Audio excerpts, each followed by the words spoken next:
Bueno, continuando con la presentación, que la primera parte fue explicada por Laura, yo voy a dedicarme a los 3 puntos que vimos al principio en la agenda, que son Big Data, Internet de las Cosas, movilidad compartida y movilidad autónoma, que es el segundo punto, y el tercero es Mobility as a Service, que es un concepto quizás el más novedoso a la hora de planificación, a la hora de planificar el transporte y la movilidad en los entornos urbanos, principalmente.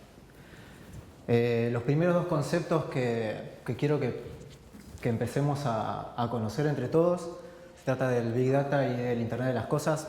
¿Quiere levantar la mano a quien escuchó hablar alguna vez del Big Data? ¿Internet de las Cosas? ¿Y alguien puede explicar qué son? Es difícil explicar qué es el Big Data o qué es el Internet de las Cosas, porque son conceptos, primero, que son relativamente nuevos y segundo, que están cambiando constantemente. Son tecnologías que nos permiten principalmente obtener mucha más información de un modo mucho más rápido y a un modo mucho más accesible, a un menor costo.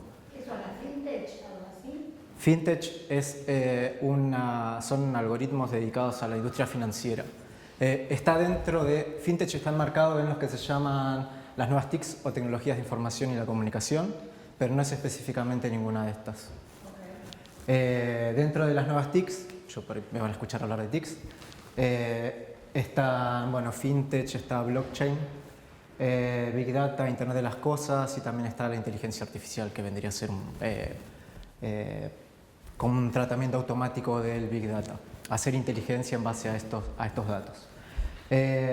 Principalmente el Big Data lo que hace referencia es a un crecimiento exponencial de la información, o casi exponencial. Esto quiere decir que, si vemos este gráfico, se puede trazar una especie de curva casi logarítmica en la cual cada 2 años y medio se duplica la cantidad de datos disponibles en el mundo.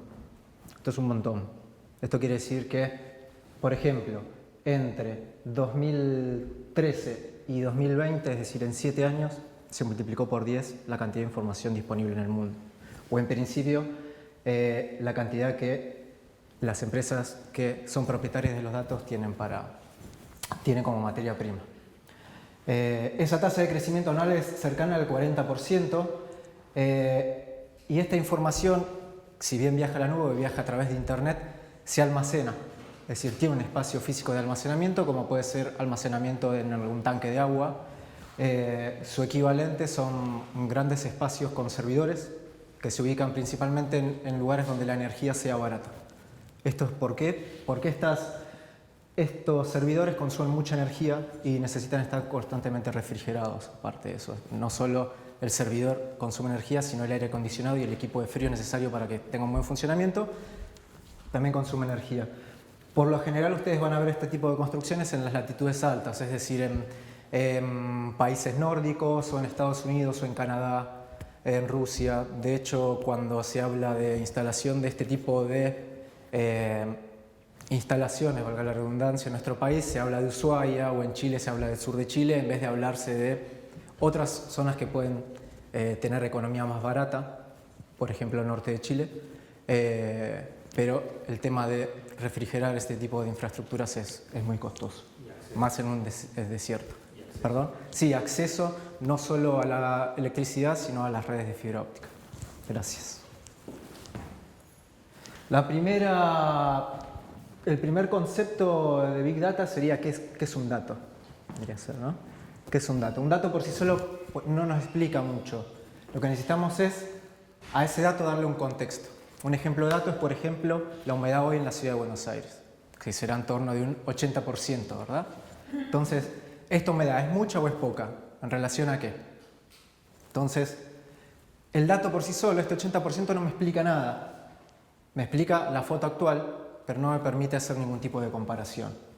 Entonces se habla que el dato es una materia prima que no nos explica ningún fenómeno ni nos sirve para orientar la toma de decisiones. En cambio, si yo sistemáticamente tomo el valor de humedad durante un periodo de tiempo considerable, que pueden ser 30 años, que es el tiempo en el que se deben tomar datos climáticos para establecer una caracterización de una zona, esa información sí es muy valiosa porque me permite preparar determinada infraestructura a este tipo de humedad. Si bien hay que reescribir todo lo que conocemos hoy de clima debido al proceso de cambio climático, todo el clima de Buenos Aires, que es subtropical, húmedo, se construyó en base a 30 años de archivos históricos, de datos históricos. En este caso, la información sí nos sirve para tomar decisiones, o debería servir para tomar decisiones. Esa es la diferencia. Bueno, como la charla se centra en transporte, lo que se me ocurrió es buscar algunas, llámese autoridades en la materia, y en lo que es transporte y logística, principalmente apuntamos a lo que es empresas privadas. Las empresas privadas, al buscar la maximización del beneficio económico, tienden a pensar un poco más allá que los estados nacionales a la hora de elegir qué tecnología usar o elegir en dónde volcar los recursos que tienen. En este caso, esto se llama un radar de tendencias en logística. Fue elaborado por DHL, está la fuente ahí abajo. El que quiere, esto es una publicación en PDF bastante extensa que detalla cada una de estas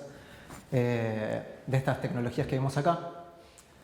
La forma de interpretar esta imagen es ubicarse en el punto rojo. Nosotros estamos en este punto rojo y todo a nuestro alrededor se despliegan este tipo de tecnologías. Algunas son asociadas a un aspecto socioeconómico y tendencias en comercio, y otras son más asociadas a tecnologías per se, ¿verdad? Las primeras están hacia la izquierda de la pantalla y las segundas hacia la derecha. Y vemos también círculos concéntricos. Esos círculos concéntricos indican qué tan cerca están esas tecnologías de nosotros. El primer círculo concéntrico es 1 año, el segundo 2 años y así sucesivamente hasta que completamos el círculo.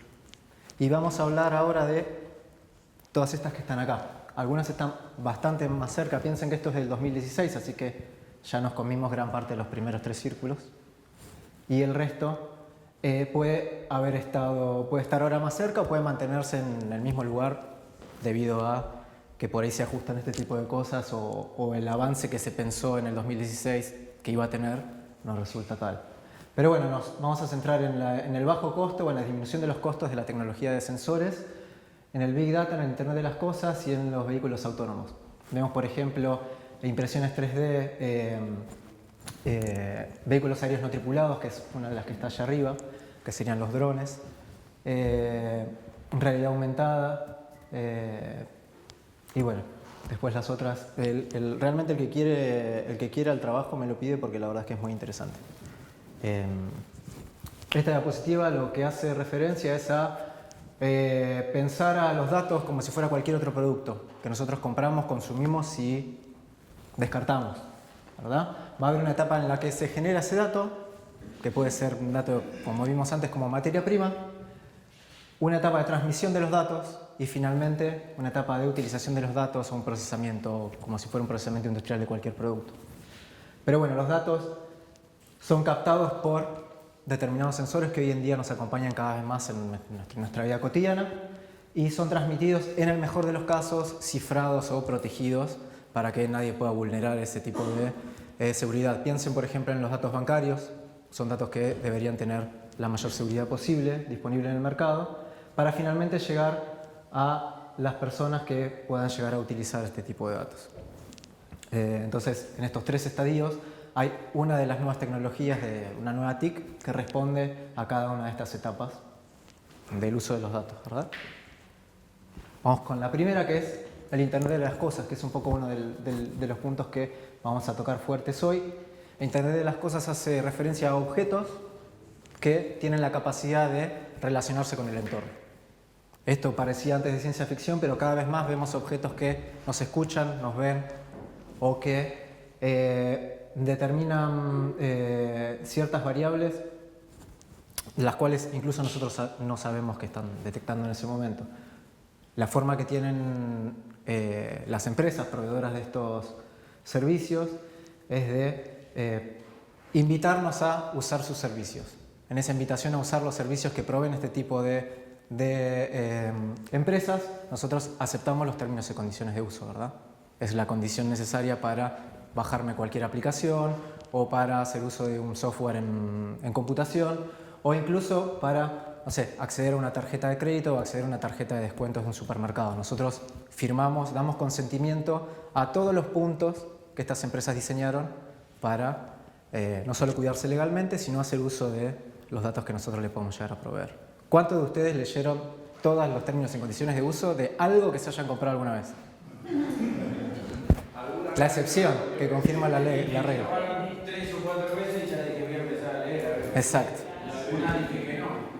De hecho, lo anecdótico es que una startup lo que hizo en sus términos y condiciones de uso fue poner escondido en el texto un link para que alguien haga clic y se gane $1000, pero es solo la primera persona que hacía eso. No, sí, después de meses hubo una persona que sí hizo clic en el link, ¿verdad? Pero bueno, vemos acá un poco la... ¿Perdón? Sí, no. Ahora todos a perder tiempo a leer los términos y condiciones. Pero justamente es eso. El tiempo hoy tiene un valor bastante poderoso en nuestro estilo de vida, entonces esas cosas están hechas a propósito, ¿verdad? Lo que vemos acá, cada uno de los puntitos que ven son distintos sensores presentes en nuestra vida cotidiana y presentes en todas las actividades, desde que vamos a hacer nuestras compras, desde que nos movemos de un lugar al otro, trabajamos, nos desplazamos, incluso nuestros espacios de ocio, nuestros momentos de ocio. ¿Cuántos de ustedes tienen Netflix o cuántos de ustedes ven YouTube cuando están haciendo otras actividades, llamémosle productivas? Y lo que vemos es que los sensores están presentes absolutamente en casi todas estas facetas y pueden estar tan lejos nuestra como puede ser un satélite, como tan cerca como en el bolsillo. ¿Cuántos de ustedes tienen un celular ahora en el bolsillo o en la mano? Todos, ¿verdad? ¿Alguien sabe cuántos sensores hay en un celular? ¿Cuántos hay? ¿Un número? Sensores, sí. ¿Y está el sensor de la cámara? Exacto, ese es uno. Son muchísimos, o 3 o 10.000, no sé. Claro. Yo creía que con el GPS, movimiento. y el micrófono, la cámara. Exacto. Y que tenés La cámara. de ubicación, ahí tiene la brújula, te mide. Exacto. Son de mínima entre 7 y 9 sensores. Cada celular que nosotros tenemos viene de fábrica con un GPS, viene de fábrica con una antena receptora de señal. No puse la cámara y el micrófono porque obviamente todos damos por descontado que todo celular viene con eso. Pero también tiene barómetro, sensor de luz, sensor de proximidad, magnetómetro, giroscopio, acelerómetro. Son varios. Acelerómetro lo que hace es medir las fuerzas gravitatorias, es decir, los cambios de estado del teléfono, ya sea en los ejes verticales o en los horizontales. Esto nos sirve para, por ejemplo, contar los pasos. Si yo hago pasos y tengo el teléfono celular encima, ese mínimo movimiento es detectado por el celular. Y hay determinadas aplicaciones, entre ellas Google. ¿Cómo? También. Sí. Esas son, digamos, los beneficios de contar con este tipo de sensores. Pero también tenemos sensor de luz, que nos permiten ajustar la pantalla en base a la luminosidad, el magnetómetro, que ayuda a ubicar el teléfono en relación al norte mediante el cambio de la intensidad eléctrica. Y también nos ayuda, por ejemplo, a detectar presencia de metales en paredes. Hay teléfonos que sirven para detectar, mediante aplicaciones, si realmente hay algún caño de plomo. Sí. ¿Cómo? Sí, el tanque o algo así, ¿cómo se llama? No, esos son aparatos dedicados a ese tipo de tareas, pero uno puede bajarse una aplicación y obviamente no va a lograr la precisión de un magnetómetro utilizado en la construcción, pero sí, por ejemplo, para saber dónde por ahí no hacer un agujero, no poner un tornillo. Tanto el acelerómetro como el giroscopio tienen bastantes aplicaciones, desde salir a correr y contar los pasos, o hasta, por ejemplo, dejarlo en el vehículo y también detectar, por ejemplo, dónde hay baches, dónde se realizan frenadas bruscas o aceleraciones que pueden comprometer lo que nos comentaba Laura de los hábitos de conducción, ¿verdad? Nosotros podemos, a través del teléfono, por ahí, evaluar la flota de vehículos. Si como empleador tengo un montón de conductores con teléfonos propios que yo le doy, yo también puedo hacer evaluación de quién está frenando y acelerando bruscamente, que eso implica un mayor consumo de combustible. Bueno, y el barómetro para medir la presión. Y el GPS, por todos conocidos ya lo que es todos saben lo que es el concepto de GPS, ¿verdad? Bueno, de hecho, Waze, la aplicación gratuita Sí. de Google, te marca el tránsito que hay, tengo entendido, por cada aplicación que está instalada en cada celular, ¿no? Sí, Ya no sí, saben sí. cuántos autos hay, pero saben Sí, que ya- en sí, la calle hay exacto. 10 celulares con la aplicación y en base a eso creen que... Exacto. Ahora vamos a ver un poquito más el caso específico de Waze dentro del caso de Google, pero sí, es como vos mencionás. Piensen que cada uno de estos aparatos está enviando algún grado de información, ya sea mucha a través de todos sus sensores al mismo tiempo o muy pocas. Pero si ahora cuando salen ven cuántos de ustedes tienen la ubicación activada, Google sabe que estamos acá. Y esto puede tener su lado macabro, puede tener su lado de... Muchos por ahí pensarán en la película Terminator o similar. Pero también tiene aplicaciones muy buenas y hoy nos compete hablar de las aplicaciones de esta tecnología en análisis y planificación del transporte. Y un poco lo que muestra esta diapositiva es qué pasaba antes de que tengamos celulares.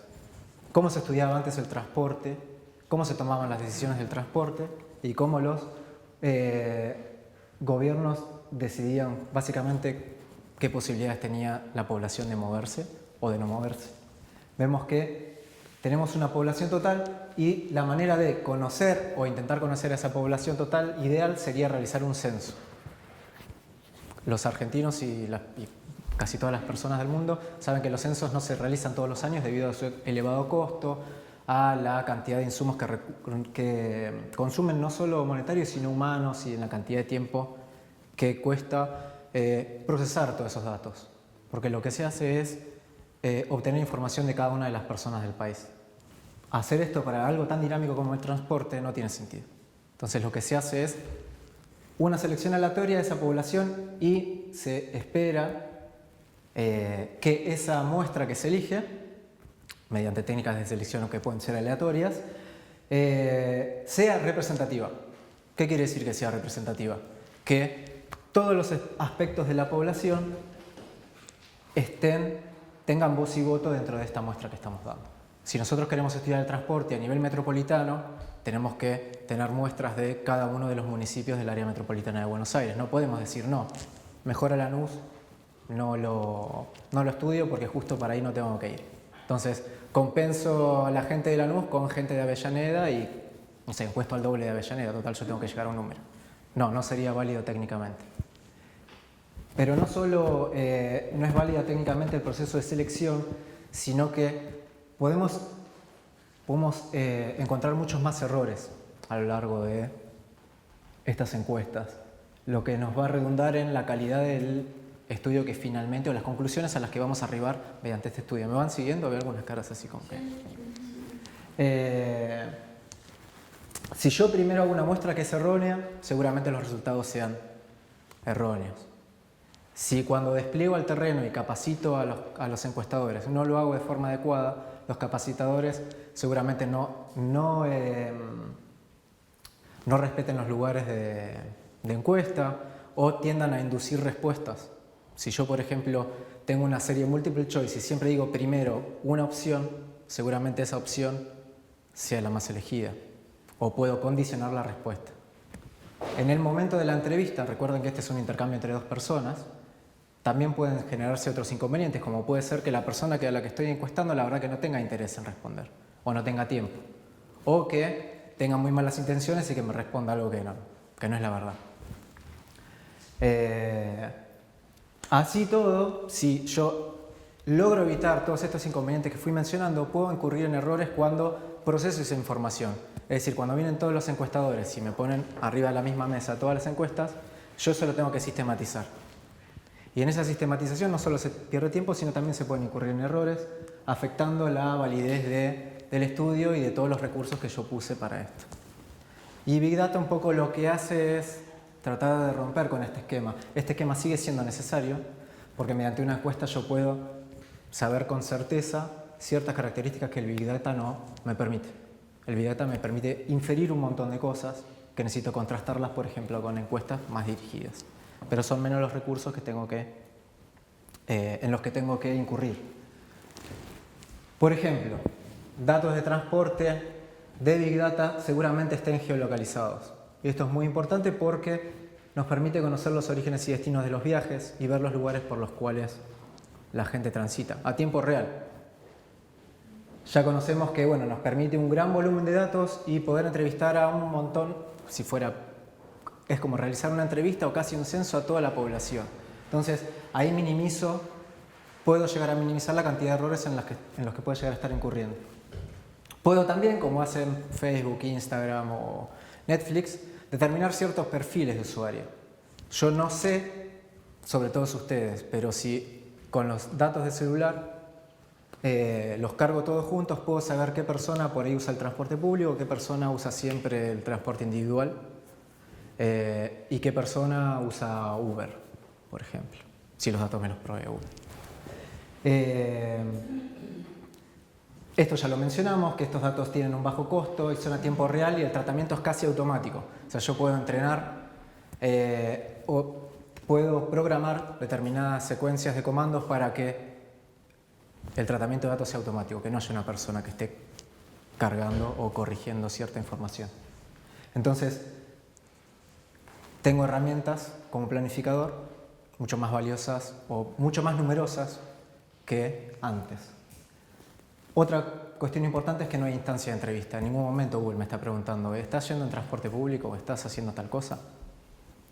¿Cuándo nos pregunta Google esto? Hay un momento en el que sí. Cuando buscaste cómo ir de un lugar a otro, te dice, estaba muy lleno el 39, a mí me pasa eso. Sí. A veces pongo ir de un lugar a otro y cuando Google entiende que terminó mi recorrido porque ya llegué al lugar, me pregunta si el transporte estaba muy concurrido, poco concurrido. Exacto. ¿Y por qué crees que hace eso? Porque es gratis y porque yo le respondo seguro. Exacto. Porque aceptaste los términos y condiciones. Incluso a mí también me pasa cuando busco en un restaurante. Yo no sé, yo igual en Google suelo comentar bastante porque me parece que brinda un buen servicio. Miro mucho las reviews y voy a comer a un lugar y cada vez que busco por un lugar me dice, ¿fuiste a comer a Burger? Exacto. ¿Qué te pareció la experiencia de...? Claro, era apto para niños, había lugar. Exacto. Me preguntan de todo, a veces le pongo, a veces Es como un chino. A un chino vos le mostrás interés en un producto de él y te persigue por el resto de tu vida, de tus días, y consigue todos tus correos para machacarte con el producto. Bueno, este tipo de comportamientos, el estar pendientes de las opiniones, el querer comentar, es algo relativamente nuevo. Tener la posibilidad de opinar automáticamente sobre un servicio, sobre un producto.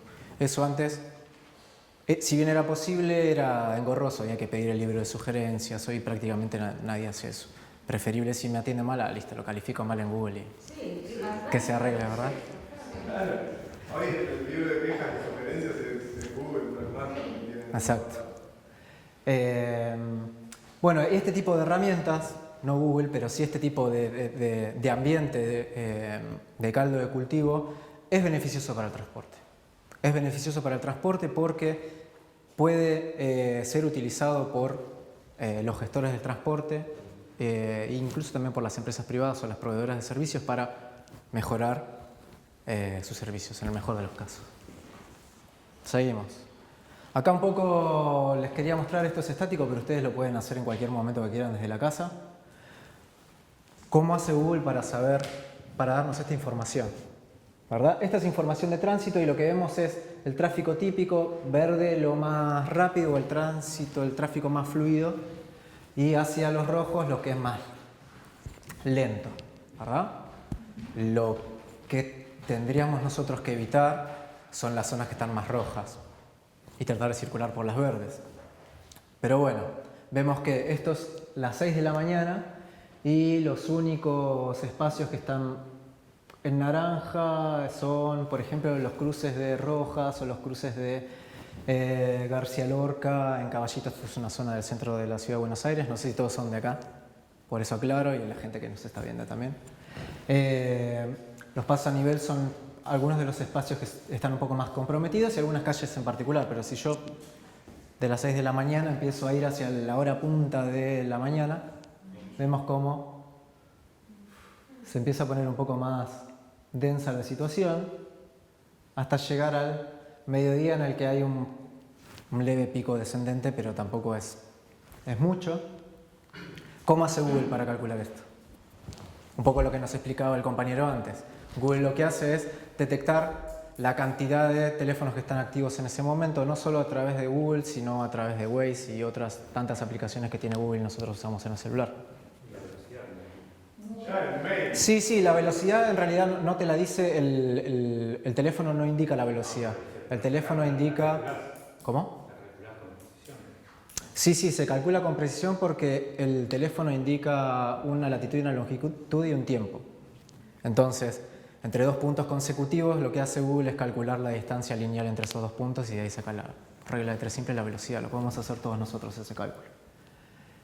Aparte de eso, Google no solo tiene los datos actuales, sino los de... Exacto, los del pasado. Y al tener los del pasado, puede decirnos a nosotros si, por ejemplo, Laura quiere ir a tomarse ahora el vuelo porque pierde el vuelo,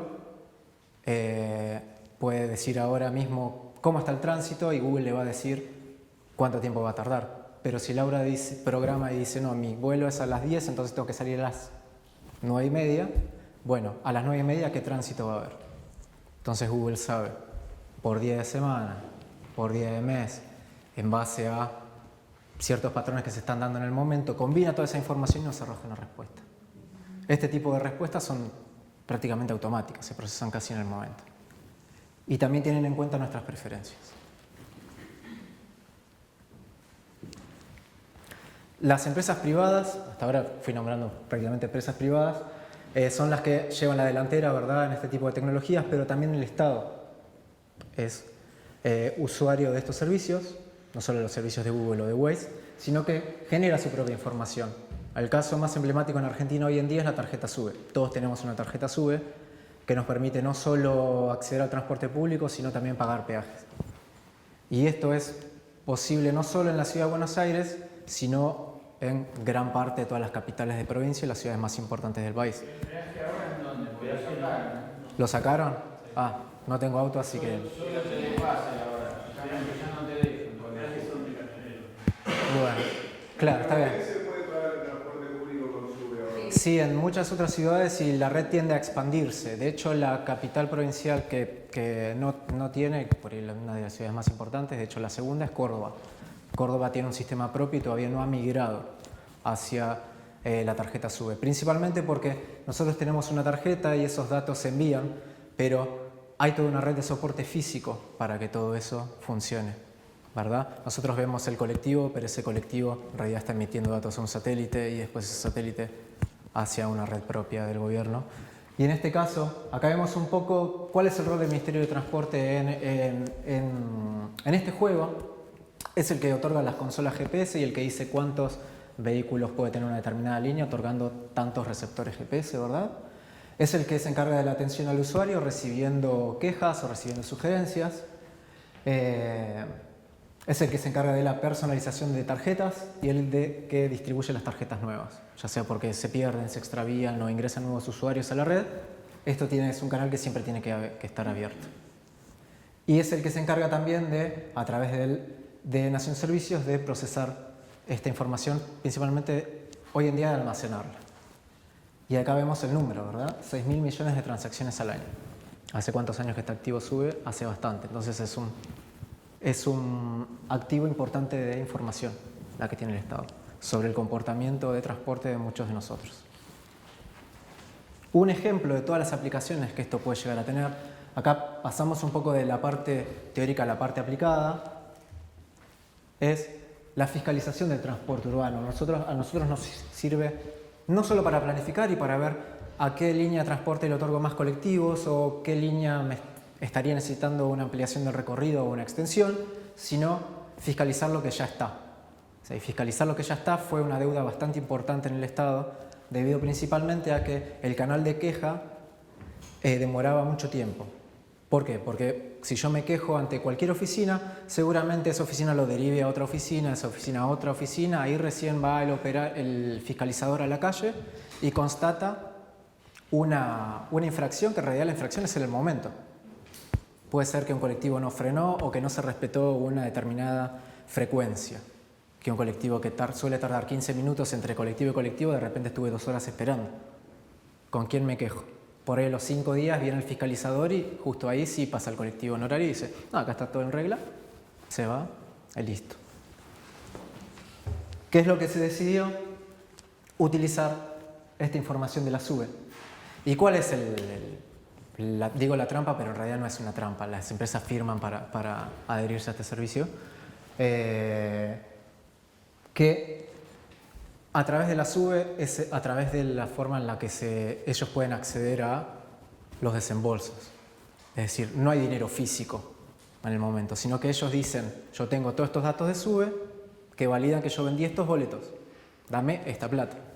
Entonces, de esa manera, el Estado puede decir, bueno, yo te doy esta plata, pero vos incumpliste con esta frecuencia, o vos no respetaste este recorrido, o vos hiciste tal cosa. Entonces, ahí hay un poco más de control, ¿verdad? Por parte del Estado. Y hay plata de por medio. Acá vemos lo que sería un caso típico. Se recibe la denuncia de un recorrido, en este caso de un recorrido, y se consulta la base de datos georreferenciada. Es decir, que tiene latitud y longitud. En este caso, la línea denunciada es la 133. Es el caso que eligieron, no es nada personal contra esa línea. De hecho, soy usuario o era usuario. Pero bueno, vemos que el recorrido es este que vemos acá. Y ven que en realidad lo que parece una línea son muchos puntitos. ¿Lo alcanzan a ver? Sí. Bien. Estos puntitos lo que nos está diciendo es que cada 4 minutos el receptor GPS nos dio una latitud y una longitud. Entonces, lo que podemos saber es, en ese intervalo de 4 minutos, en realidad tenemos un espacio vacío que no sabemos qué pasó. Pero podemos unir los puntos entre esos 4 minutos y las situaciones que son no típicas igual se van a resaltar. Y acá vemos, por ejemplo, un desvío. En azul y en verde vemos el recorrido habilitado y en rojo todas las validaciones, es decir, todos los puntos que tiró el GPS fuera de ese recorrido. Entonces esta es la manera que tenemos de constatar que esa empresa efectivamente sí recibió quejas porque estaba haciendo algo que era indebido. Entonces de esta forma se valida la denuncia y se hace un acta. Y de esa manera la empresa será sancionada o no. Lo que permite el Big Data y el Internet de las cosas, en este caso, es acortar el canal. Y al acortar el canal y la cantidad de intermediarios, la respuesta tiende a ser más ágil y tiende el Estado a ofrecer una capacidad de respuesta mayor. Esto es algo bueno, o sea, que yo como usuario me queje y que haya una sanción o que me informen, su denuncia fue validada, muchas gracias, que me llegue un mail con eso, me alienta no solo a seguir denunciando, sino a no querer bajarme el transporte público, porque hay un órgano que está actuando en mi defensa. Acá vemos lo que les comentaba antes, el canal anterior. A partir de la denuncia se daría a un área, a otra área, se recoge la evidencia en la calle, o se recogía la evidencia en la calle con una persona que...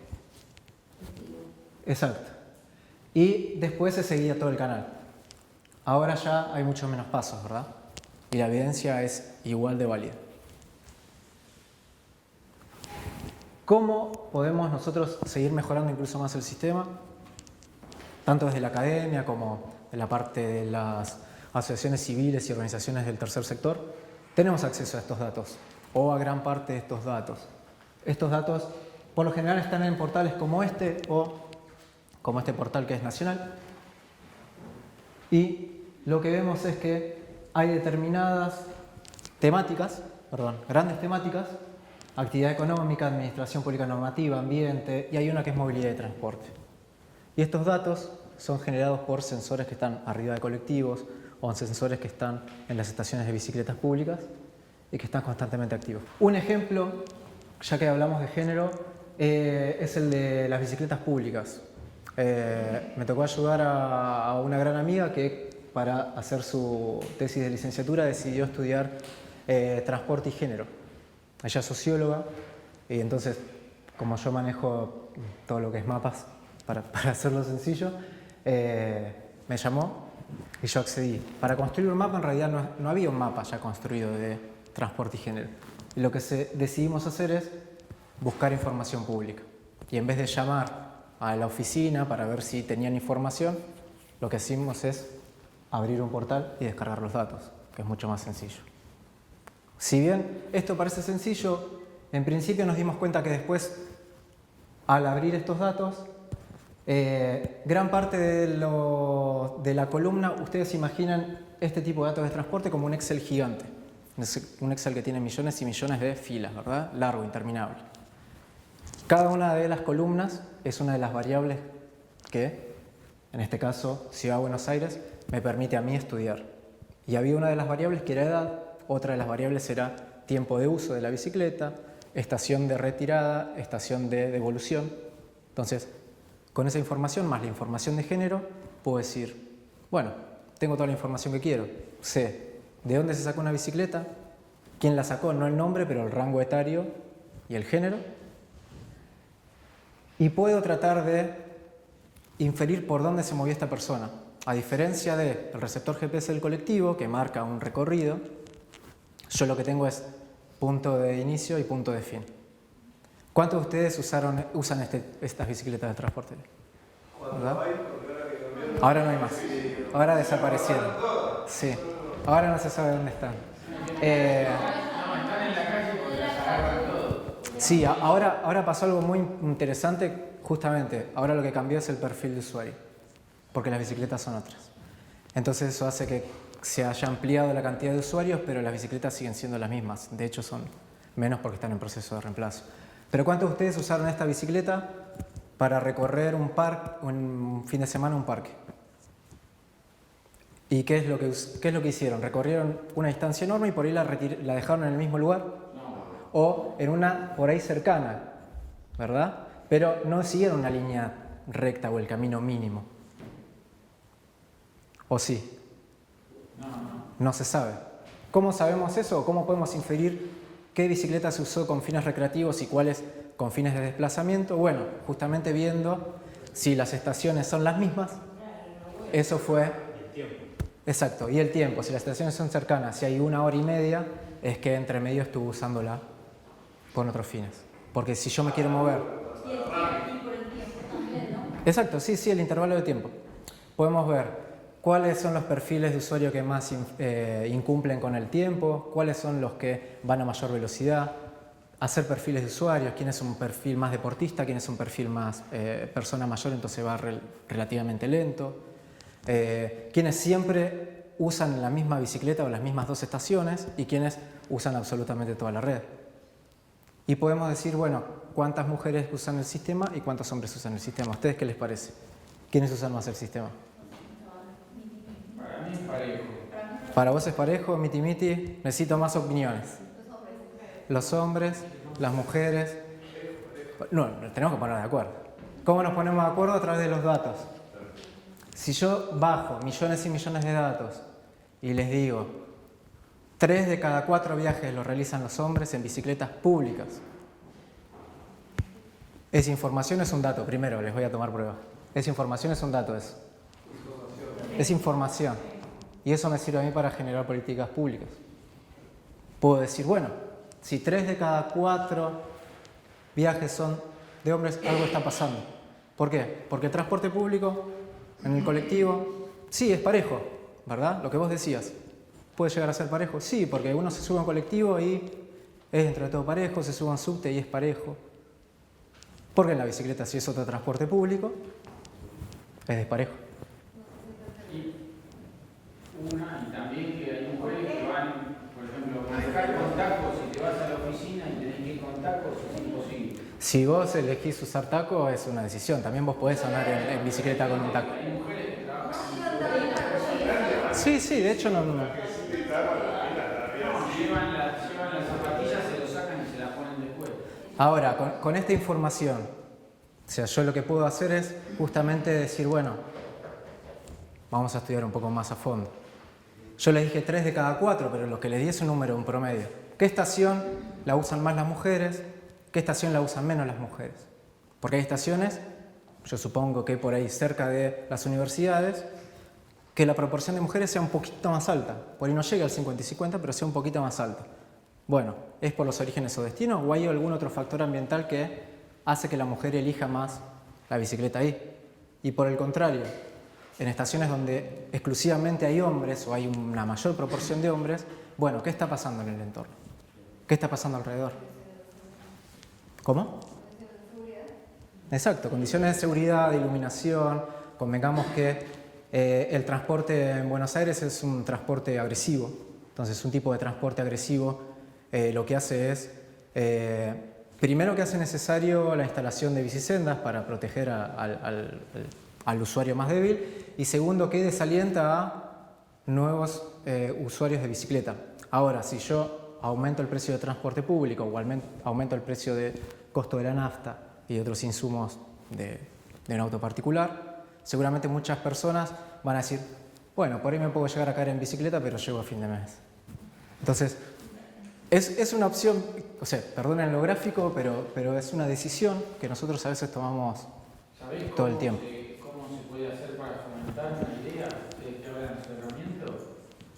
En Japón, si vos te haces un chequeo y luego vas y si estás sano al año siguiente, si vos estás sano y no fuiste a los hospitales, pagás menos impuestos, porque significa que no hiciste gastos a la sanidad pública. Sí. Entonces, si acá queremos incentivar que la gente utilice el transporte, tiene que tener beneficios. Exacto. Y si yo vuelco un montón de bicicletas que generan muchos accidentes, igual voy a tener gastos en salud pública. Si andás en bici Hay que ver. fuerte y Sí. imprudentemente, no es lo mismo que... Sí. O sea, andas en bici, te respiras todo el humo contaminante. Exacto. Los pulmones y no se van al hospital. Exacto. Algo que Por ahí se tenés hace- unas piernas así, pero no podés respirar. Algo que se hace en otros países es que si tú le demuestras a tu empleador que te fuiste tantos días al mes en bicicleta, te dan uno o medio día libre. Creo que en Suiza o Suecia algunos de estos Esa me gusta más. te pagan por ir en bici al trabajo, te dan como un bono Sí. si acreditas que vas en bici al trabajo. Bien. En Colombia te dan medio día libre. Pero bueno, volviendo a la cuestión de género, uno con este tipo de información puede dar una mirada general, pero a su vez puede también poner el foco en lo particular y generar medidas que por ahí no las pueda resolver el Estado, pero si el Estado es el que visibiliza esta problemática, por ahí un vecino instala una lámpara en la casa. No es lo que debería pasar, pero por ahí un vecino instala una lámpara para que no haya lugares oscuros y la gente pueda circular con mayor facilidad. Bueno, estas son las formas en las que este tipo de portales se estructuran y lo que vemos es un montón de información. Y ahora, bueno, un poco estuvimos respondiendo esto entre todos, pero ¿cuáles son las ventajas de disponer de forma pública de esta información? ¿Cuál les parece? Soy todo oídos. Y que permite que fundaciones como ustedes puedan hacer estudios también para proponer políticas públicas, digamos. Que cualquier persona, no solo una fundación. Está bien, pero ustedes tienen como en su leitmotiv hacer ese tipo de... Exacto. Yo podría entrar y decir, qué interesante, 3 de cada 4 viajes en las bicis de Itaú, que... En el BID tenés los datos abiertos también, que son espectaculares para hacer un montón de proyectos. Exacto. Y muchos de esos datos que son abiertos, sin la revolución de los Big Data y del Internet de las cosas, no estarían hoy disponibles. Entonces, lo que nos permite es poder comprender más rápidamente cuestiones de movilidad y cuestiones de transporte y poder llegar más rápidamente también a la solución. Y algo que considero clave que por ahí está bueno también tener en cuenta es que esto permite elaborar comunicaciones distintas para hacer entender a la gente la importancia de ir en bici, transporte público, vehículo privado, que creo que también es la vuelta Sí. de tuerca que hay que dar, ¿no? Sí, Aprender a exacto. comunicar los beneficios, más allá de háganlo. Exacto. Y un poco los que se dieron cuenta de esto es la industria automotriz. Ellos ya vienen hace muchos años con una alerta así roja de la gente está comprando cada vez menos autos, o por lo menos lo está pensando cada vez más, el hecho de decidir comprar un auto o no. Principalmente en las grandes ciudades, principalmente en los segmentos más jóvenes, principalmente en aquellos países que podemos considerar más desarrollados. ¿Por qué? Por este contexto. Este contexto lo que nos dice es: tener un auto es una mala decisión. Entonces, esto a la industria automotriz mucho no le gustó. Entonces, se adapta y se transforma. Acá vemos, bueno, cuestiones de congestión, de consumo de recursos y asociado obviamente a emisiones de gases de efecto invernadero. No quiero ahondar porque ya tuvimos un montón de módulos al respecto. Cambios en la demanda y esta revolución de las tecnologías que les comenté. Lo que venden ahora es movilidad. No venden autos, venden soluciones de movilidad. Y estas soluciones de movilidad tienden a tener estas 4 características y una más, que es la actualización, que acá no está, pero bueno, este era más gráfico. ¿Cuántas marcas de autos ven acá?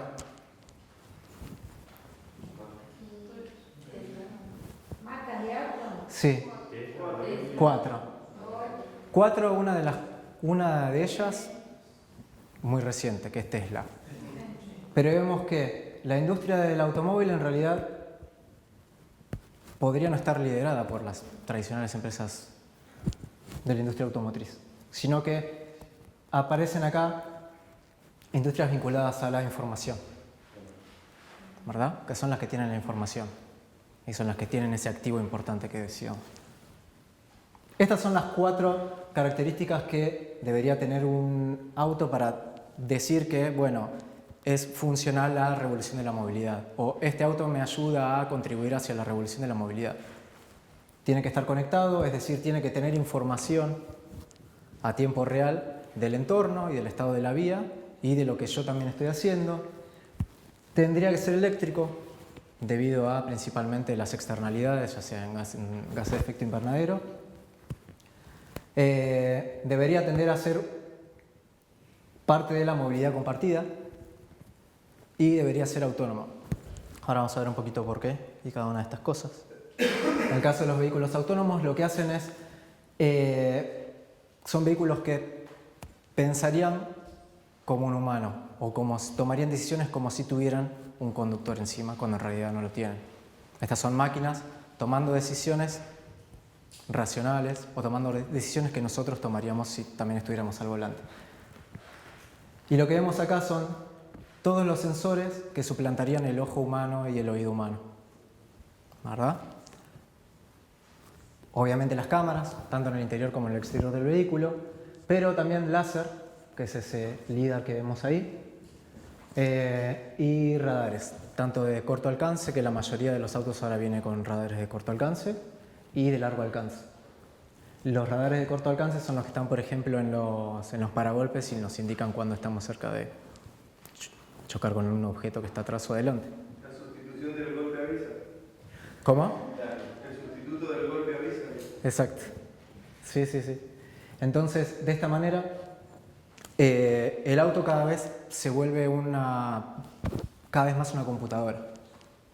Entonces, al volverse cada vez más una computadora, gana capacidad de procesamiento. Y de hecho, todos estos sensores generan un montón de información. Y esta información es traducida en decisiones casi de forma instantánea. Entonces, lo que vemos acá es que vemos gran parte del espectro alrededor del auto que está cubierto por algún que otro sensor. Y vemos cómo de esto a la automatización hay pocos pasos. De prescindir de un humano o prescindir de un conductor realmente hay pocos pasos. La realidad es que hoy los autos autónomos funcionan, pero aún no están siendo construidos de forma masiva. Es decir, no están en proceso de producción, sino en determinados testeos, o se testean ciertas combinaciones de tecnologías y no toda la tecnología junta. O hay ciertos modelos que ya vienen con gran parte de estos servicios desde ya hace muchos años. Por ejemplo, gran parte de los camiones lo que hacen es, la computadora ya sabe a cuántas revoluciones tiene que subir determinada pendiente en base al peso declarado. Entonces, como conductor de un camión, es importante tener siempre el control del vehículo, más que nada en terrenos montañosos. Entonces, si yo conozco el mapa o si la computadora sabe el mapa y sabe las pendientes, sabe a cuántas revoluciones que tiene que trabajar el motor para que no derrape o para que no se quede sin potencia. En ese sentido, cada avance que le agregamos al auto, lo que va haciendo es transportándonos cada vez más hacia un auto en el que el humano es prescindible. Entonces, no solo se ganaría seguridad desde el punto de vista que lo que se conoce como error humano se minimiza, sino que se gana más espacio dentro del vehículo. Y es una persona, es otro pasajero más que puede utilizar ese tiempo que antes se utilizaba para manejar, para atender al celular, aunque bueno, muchos de nosotros hacemos las dos cosas al mismo tiempo, o para trabajar, o informarse, o relacionarse con otras personas que tenga alrededor. ¿Cómo hacen esto? Los autos en realidad deberían empezar a comunicarse entre ellos y por eso acá se habla de autos conectados. Conectados no solo con el entorno a través de los sensores, sino conectados entre ellos. Un poco lo que hoy los humanos hacen a través de Waze, que lo hagan las máquinas. Exacto. Entonces, de esa manera se gana sustentabilidad. ¿Cómo les parece que se gana sustentabilidad así? De los traslados. Con el coche compartido. Sí, no solo con el coche compartido, sino que yo por tomar una mala decisión de ruteo estoy por ahí 5 o 10 minutos de más con el motor prendido.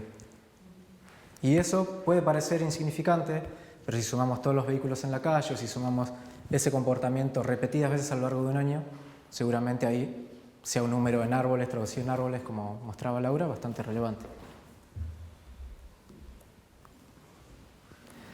Y ahora les dejo estos interrogantes para que conversemos un poquito. Ahora pueden hablar un montón ustedes. Entonces, ¿estamos preparados para convivir con esta tecnología? En Argentina, vamos a hacerla fácil. La tecnología no está preparada para convivir con nosotros. Primero. Pero es lo mismo. Y la tecnología, segundo, que la tecnología tiene que circular por calles y por rutas. Esa infraestructura también tiene que estar preparada para este tipo de cosas. No sé si saben, bueno, yo porque trabajé en una de estas empresas que antes estaban acá, pero ya hay algoritmos, digamos, que a través de la imagen pueden reconocer las señales de tránsito. Ya muchos de nosotros usamos GPS y el GPS avisaba cuál era la velocidad máxima. Y eso lo avisaba porque alguien se tomó el trabajo de relevar esa ciudad e indicar que esa calle tenía una velocidad máxima de 40, de 60 o de 30, 20 si había una escuela. Pero en este caso lo que nos está planteando este avance tecnológico es que eso ya podemos prescindir de esa etapa, prescindir de ese relevamiento. Ya si yo detecto como auto, ¿verdad? Reconozco una señal de tránsito, puedo tomar decisiones automáticas con esa señal de tránsito, que puede ser nueva, la pudieron haber instalado hoy. Y así todo yo puedo ajustar la velocidad de forma automática. ¿Cuántos de ustedes descargan cosas de internet? Todos. ¿Cuántas veces Google les pidió que indicaran cuáles de estas imágenes son señales de tránsito o cuáles de estas señales son vehículos?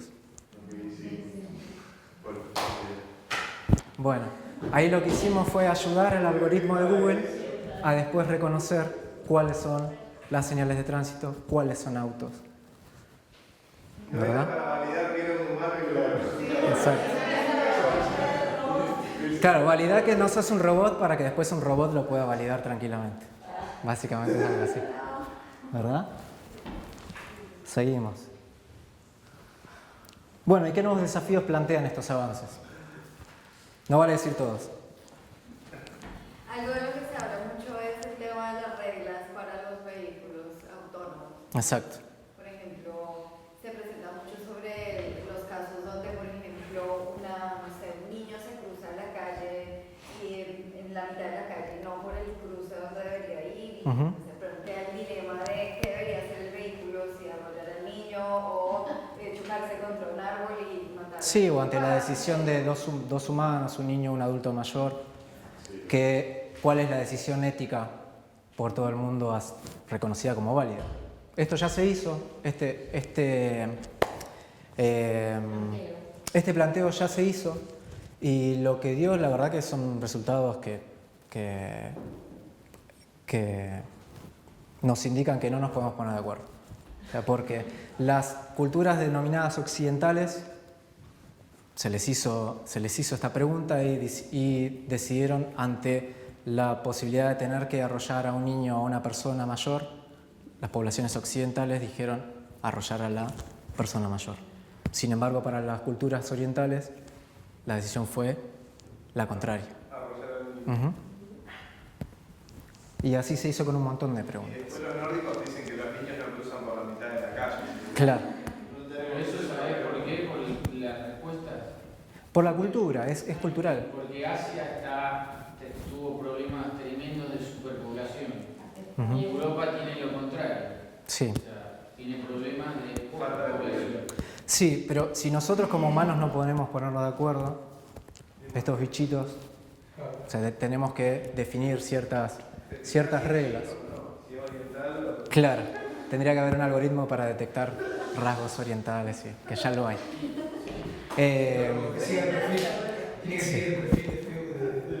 Exacto. Sí. Pero bueno, aparte de estos planteos, estos dilemas éticos, también acá están los legislativos, es decir, si un auto autónomo en el que yo voy encima arrolla a una persona, ¿quién se hace responsable de ese daño? En el peor de los casos de esa muerte, pero de ese daño, ¿verdad?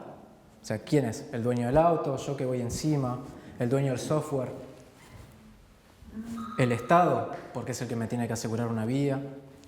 ¿Quién es? ¿Verdad?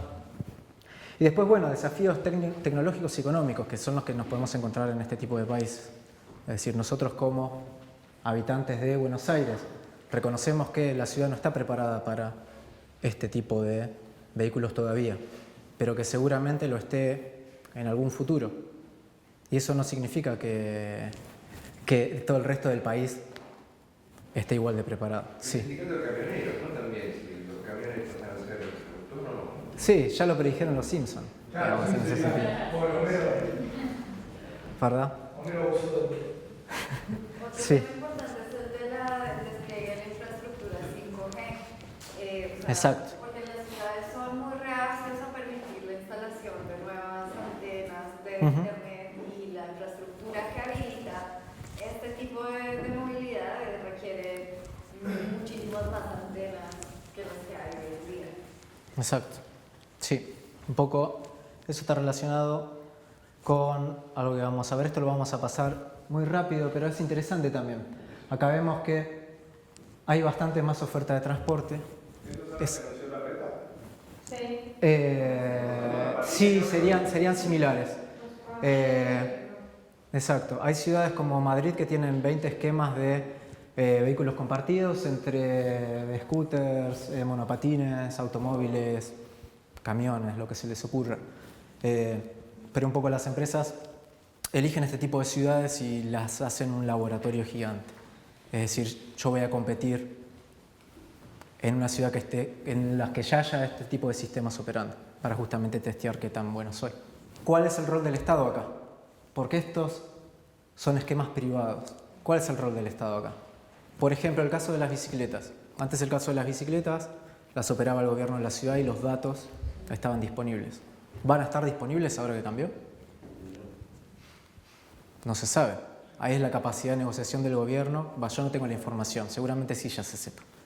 Pero ahí es la capacidad del gobierno de negociar este tipo de cosas. O sea, a mí como gobierno me interesan todos estos datos que vos están juntando. Vos usalo como quieras para el sector privado, pero dámelos a mí también, así yo planifico la ciudad. ¿A ustedes qué les parece este tipo de soluciones? O no este tipo de soluciones, pero Uber. ¿Es beneficioso para el transporte en general? Para Es que eso es resolver la movilidad. Por un dato, porque el contexto es distinto. Ahora, Exacto. si le reclama a Uber que le pague por impuestos que no se pagaron. Sí. Si no me están dejando de operar de manera legal porque tengo que pagar un impuesto y que me reclamas. Entonces, Exacto. ¿es bueno para la ciudad y para el transporte? Depende del contexto. Así como mucha gente se volcó a usar las bicicletas públicas, mucha gente se volcó a utilizar Uber. Por ello no me podía pagar un taxi, pero sí puedo pagar un Uber. O por cuestiones de seguridad. O por cuestiones de seguridad, o porque los colectivos no funcionan de noche. Entonces, siempre que se complemente la oferta es bueno, pero si ahora Uber le quita usuarios al transporte público. También. Sí. Remis nació para suplir una necesidad. Sí, exacto. Y las agencias de remises se llenaron por todos lados y siguieron conviviendo con los taxis. Exacto, Y no sí. tuvieron Así surgió el colectivo también, porque eran un problema. La consorcios agencia de similares. remises lo que tiene es que está, por ejemplo, si vos conocés la agencia, llamás y tenés alguien de confianza, digamos, que las cadenas de Exacto. taxi, que no sabés a la noche dónde te vas a subir.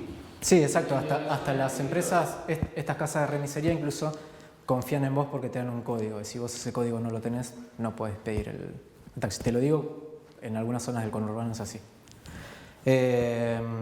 Bueno, estos esquemas de movilidad compartida lo que hacen es forzar a las ciudades a que tomen decisiones y que tomen decisiones en favor de mejorar la cantidad de personas que se desplazan en el lugar. Porque ustedes me podrán decir, bueno, acá son autos que están estacionados. Es lo mismo reemplazar un auto que estaba estacionado por otro auto que estaba estacionado, nada más que este es un esquema privado, es eléctrico, qué sé yo. Bueno, pero el nivel de rotación que tiene este auto es mucho mayor al de una persona que fue a las 8 de la mañana, lo estacionó y hasta las 5 no lo mueve. ¿Verdad? Ni hablar de estos esquemas de monopatines o de bicicletas o de motos que donde entraban 2 autos, de repente entran 10 bicicletas o 15 estos monopatines. ¿Saben cuántas personas hay promedio dentro de un auto en Capital Federal? Entre 1 y 2.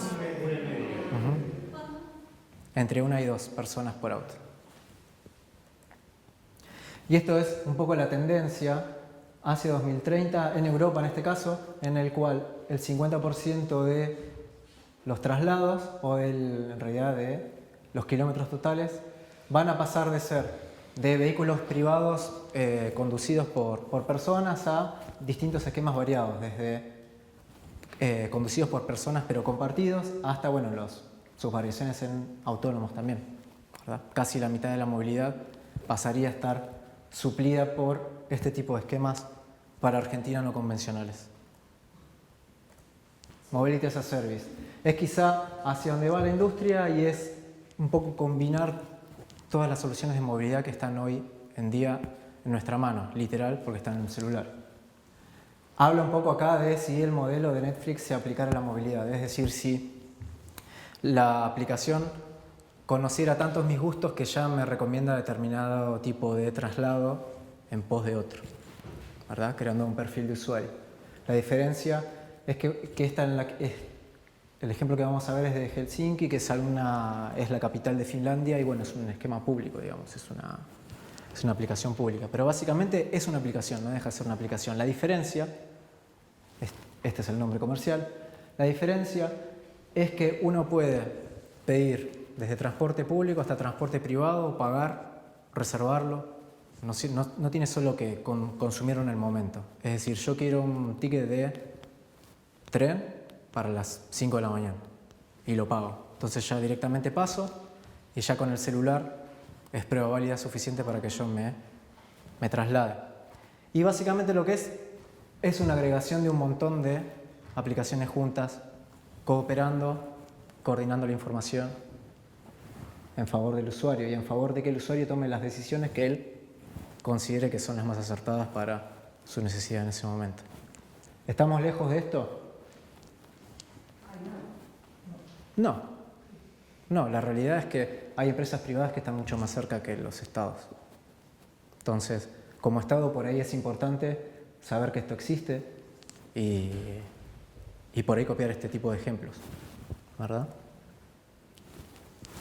¿Cuál les parece incluso que necesite más este tipo de iniciativas? ¿Una ciudad como Buenos Aires o alguna ciudad de Finlandia?